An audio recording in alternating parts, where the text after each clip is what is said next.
Go by the name of Q. If you're unfamiliar, if you are familiar, shout out to you and welcome back. This video is going to be straight to the point. I'm just going to speak my piece on where I stand and how I feel about Dave Ramsey. I already know I'm playing with fire by even speaking on Dave Ramsey in anything but a positive light. He has some real fans out there. I actually call them stans because some of his fans are just next level. They ride and die for this man, and you will get personally attacked if you say the wrong thing. I'm well aware of that. I've seen it in other creators' videos, and I've also experienced it firsthand. I was personally introduced to Dave Ramsey back in 2016 because he was the first person I followed in terms of personal finance. I was trying to get my act together. I googled how to get out of debt. He popped up. I clicked on it. I started watching his content. I'm very vocal about Dave Ramsey being my introduction into the personal finance space. So I followed the 7 baby steps. I did the debt snowball method in order to become debt free in 2020. I actually called him before. I actually spoke to him on the phone, and I actually had intentions on doing a debt-free stream one day. So I tip my hat for him. I always mention him and let people know, like, Dave was the one who I learned from out the gate until he no longer served me. So I want to give all the pros and the cons of what he has going on, how I feel about him, and just let everybody know exactly where I stand. So this video, for one, isn't about clout chasing. I understand he's a big name, a big brand. I've never even wanted to make this video, but I've been getting requests from it because I know people are gonna say, oh, you're just using his name for clout. I've never been a clout chaser, never will be a clout chaser. I don't never want to use somebody else's name to boost my name up. That's just not how I operate. I can get it on my own, and if not, then I just don't get it. But I'm never gonna try to piggyback off a big name like that. That's just not me. But Dave Ramsey, his methods are tried and true, and some of his methods were a method before he decided to utilize it, right? So a lot of people get the concept of the debt snowball attached to him and say he created it. That's not true. The debt snowball was a thing before Dave Ramsey, and a lot of people will not admit that. It's like, how old is Dave Ramsey? Finance has been a thing for thousands of years at this point. So yes, he may have popularized a couple terms. He may have made a lot of things popular, but he didn't invent that. So people over credit him for that. I want to say that. That's how I feel about that. The fact that he is anti-credit card, that's another thing that I don't agree with, and that, you know, it is what it is, to each their own. But I got 2 credit cards, and I personally use them every day. I use them responsibly, of course. I don't carry a balance on them, but they do come in handy for me, and my net worth has done nothing but increase since having these credit cards. So that right there, I don't agree with. A lot of people don't agree with that. The $1,000 emergency fund, that's an easy one. That's an easy one to go to. $1,000 is cool. Now, the philosophy behind that, people never talk about this. It's like, they always say $1,000 isn't enough. Why would you want us to have $1,000 emergency fund? We need money. That's common sense. In the world we live in today, you need way more. Like, what is $1,000 really gonna cover these days? It can cover something, but if you're in a real emergency, you're gonna need more than $1,000, right? You can't even cover your rent for $1,000 anywhere. But ultimately, that's just getting you to get into his system, right? If you got only $1,000 saved, that's gonna put you on the edge of your seat. It's gonna set your hair on fire, like he talks about. It's gonna force you to become gazelle intense, like he talks about, which is a good thing. It's a good thing, but you don't have to always be that way. People get confused. So me personally, I'm able to separate the message from the messenger. Nothing Dave Ramsey does or says really gets under my skin because I'm from Chicago. I've been here my whole life, so I have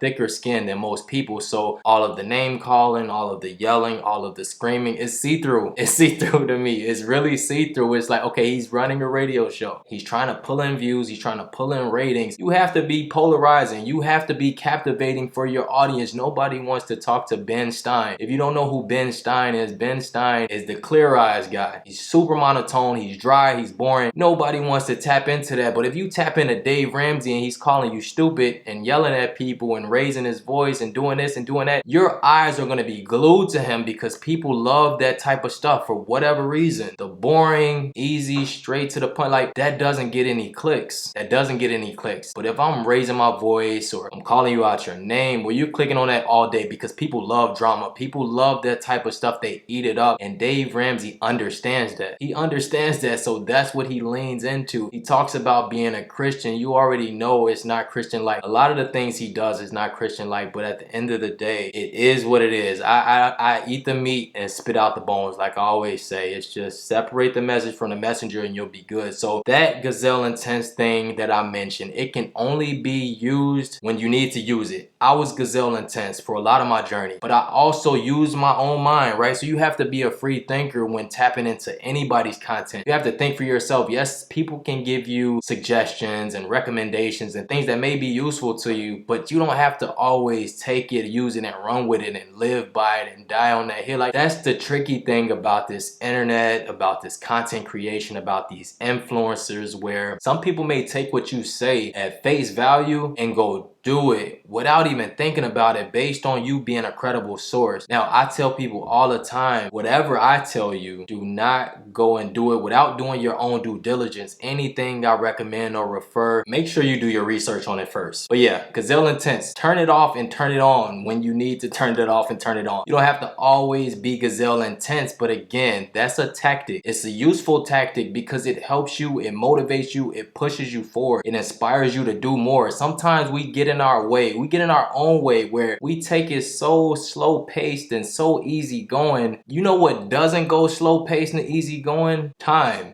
doesn't stop for anybody. So if you have dreams, goals, and aspirations, sometimes you have to pick up the pace in order to get things done. Like y'all notice on my channel over the years, I've had this channel for 4 years, there's been times of go and there's been times for slow, because only you know when you need to take a break. On my 4-year debt payoff journey, I hit it hard for at least 2.5 years out of the 4, but I took it easy on that last year and a half because I'm just like, all right, I'm exhausted now. I started having kids, I started moving, I started doing this, doing that. It takes a lot out of you. It takes a lot of mental and physical energy out of you in order to be gazelle intense all the time, and that's just not sustainable. That's not sustainable. So like I said, be a free thinker, use your own mind, and know when it's time to be gazelle intense and when it's time is not to be. But ultimately, I love that gazelle intense thing because it was inspiring for me. It motivated me. The credit score thing, let's talk about that. You don't need a credit score. That's cap. That's cap. I don't know where that idea came from. Maybe you don't need it, right? Unless you just ball and you got a crap ton of cash on hand where you could just pay for cash for a house or whatever big investment, big purchase. But that's not majority people. Statistics show that I would say about 50% or majority, I don't even know percentages. Let me not get the lying. I don't know percentages, but majority of the US make just above or right around that $45,000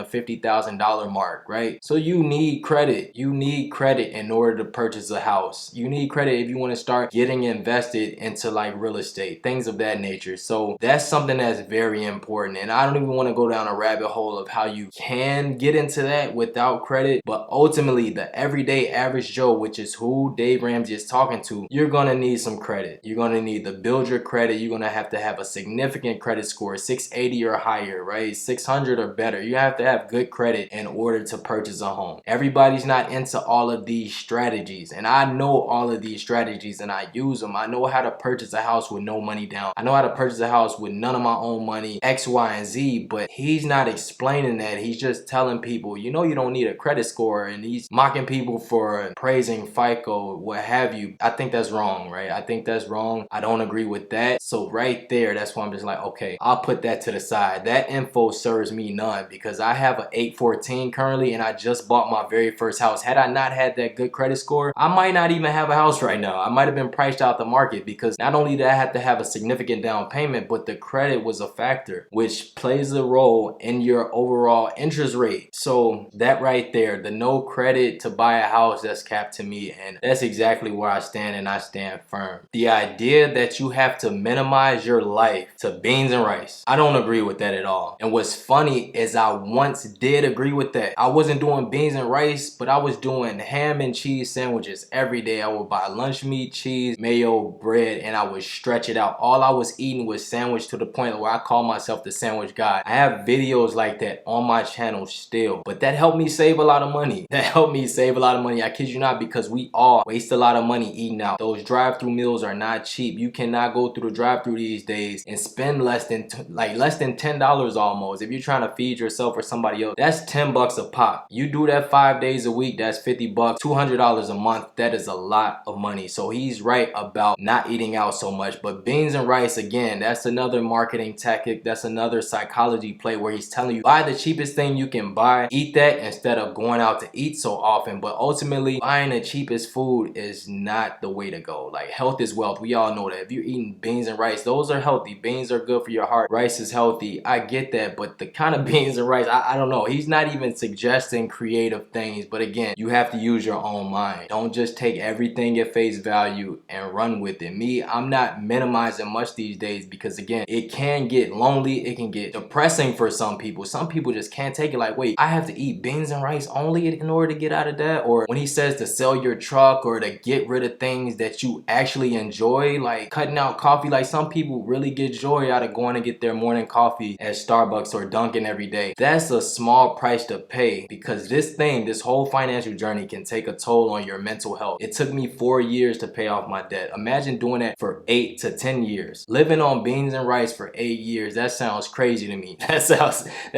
absolutely insane. Not going on vacations, selling everything. Like, I get it. Sell the stuff you don't need, use, or want. But what if it's something that you actually need, use, or want? And then you go sell it because he said, like, just make sure y'all paying attention to the messaging. He has this thing down to a science. He's a big business, a big company. He's been doing this for 30 plus years at this point. So he knows exactly how to pull on your heartstrings and how to get you emotionally engaged. If he want to trigger you, he can trigger you. And I look at that as a form of manipulation, right? And manipulation isn't always a negative thing, but ultimately you have to check yourself. You have to check yourself and ask yourself, why am I giving this stranger on the internet who I've never even met so much power over me? So many people get so emotionally charged by what he says and does that I feel sorry for them. It's like the only person who have dominion over me is the big man upstairs. Now, I don't even talk about being religious a lot, but I'm definitely faith-based. I'm spiritual, and I believe in a higher power. I believe in a higher calling, right? God, Jesus, whatever you want to call him. I was raised Christian myself, but nobody on planet Earth, nobody at all has that amount of power over me. So that's one thing, again, you have to check yourself about, because that kind of saddens me when I see people who he makes some people cry, unfortunately. Again, I've seen it, I've spoken with people, and it's unfortunate. So hopefully this video helps you get a clear understanding. Now, do I think Dave Ramsey is a bad person? Do I think he's a terrible guy? Not at all. I think he's a human being. I think he's flawed just like the rest of us. I think he can grow, he can learn, he can heal, he can do all these things, but right now he's just lost in the sauce. He's lost in the sauce. He's playing into his system, into his business, because this is just what he does, man. He's been doing it for so long. He may not even see the error in his ways. That's the crazy part. So a lot of people think he's narcissistic. A lot of people think he's self-centered, what have you. I'm not gonna go down that route, but I see some things where I'm just like, is it really worth it? Is it really worth it? Like, he's trying to be the Howard Stern of personal finance, and that's cool if that's what you want to do. I'm never gonna knock it, you know what I'm saying? To each their own. I don't lose any sleep over it, and that's just another thing that I want to add. So lastly, I just want to say personal finance is super subjective. There's more than one way. There's more than 10 ways to do anything and level up financially. So I don't agree with the my way or the highway attitude, or you're not doing what I told you to do. Do what I tell you to do. If you don't do what I tell you to do, you're gonna be broke. And that's not true. I stopped doing what he told me to do years ago.